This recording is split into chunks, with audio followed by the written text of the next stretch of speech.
Hi, my name is Suhail Sleiman. I am a sculptor. I was born in Nigeria, Lagos, raised in Lebanon from an early age until the age of 17, 18. Came here to study, to go to art school. I didn't want to be a doctor like most students went to France to do medicine, business, civil engineering. These were the options. England was a choice because at the time, we're talking 1970, 71, those years, 60s, late 60s, and they had a much more progressive, much more enlightened, if you like, approach than was going on in France at the time. I finished art school. The intention was like everybody else, you go out, you study, and then you go back home. I stayed here because I couldn't go back to Lebanon because of the civil war that was raging from 75 to 91.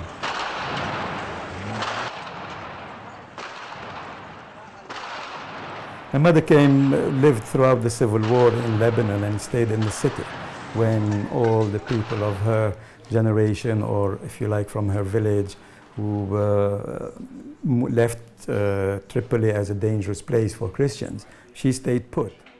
And in fact, my mother died and is buried here. She used to be my neighbor when I lived in Forest Gate, in the cemetery just around the corner.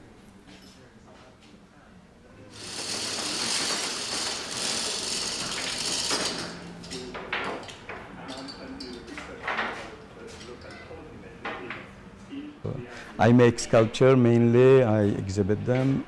Recently a lot back in Lebanon.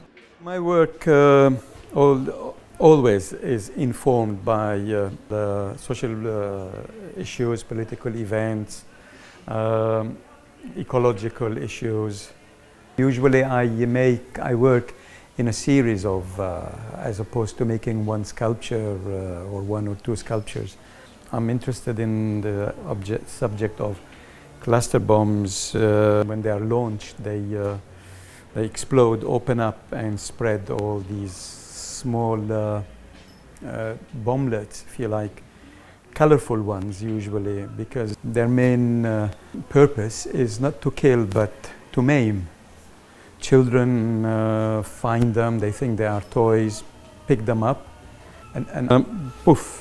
Some of them die, but quite a lot of them end up really handicapped. In the country where I come from, Lebanon, it's estimated that something like 5 million cluster bombs were dropped by the Israelis in the last war in 2006.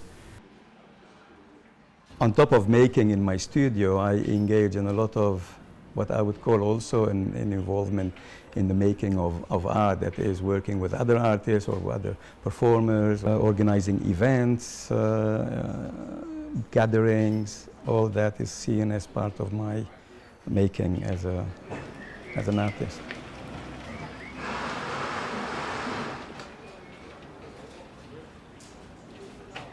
There is no such thing in my understanding of a Lebanese community, an Arab community, an Asian community. I mean, there is a Stoke Newington community, I live in it. That is my community. You know, I walk in the street, I say hello to people, people say hello to me because we know each other. The shops know you. You go in there, you chat. If they're cooking something, you eat a bit with them, they invite you. Here in Stoke Newington, where I've been now, 22 years or something like this, I do feel very much like I am in my village or in my city of Lebanon, Tripoli, because ultimately you really want to be where you know, and where you are knows you. Me? Wow, a lot. When I go to Lebanon, people ask me, where are you from? Although they hear me, I'm speaking Arabic. An old man would say to you, you're not from here, are you? And I said to him, why? He said, you look different. I've been here longer than a lot of people. Your general outlook becomes much more, you adopt certain European ways of looking at things. London, as opposed to any other city, has its, you know, there is that great variety. They say there are 300 odd languages spoken in London. I mean, this is really amazing. with that comes all the, the cultural varieties, whether it's food, whether it's music, whether it's theater, films. Turkish Film Festival just, took place and all that. You don't need to go to Istanbul to sort of watch that. You are in a world in London. I realized suddenly that originally I came with the thinking that I'm only here for 3 years, study and then go back. And here I am 33 years.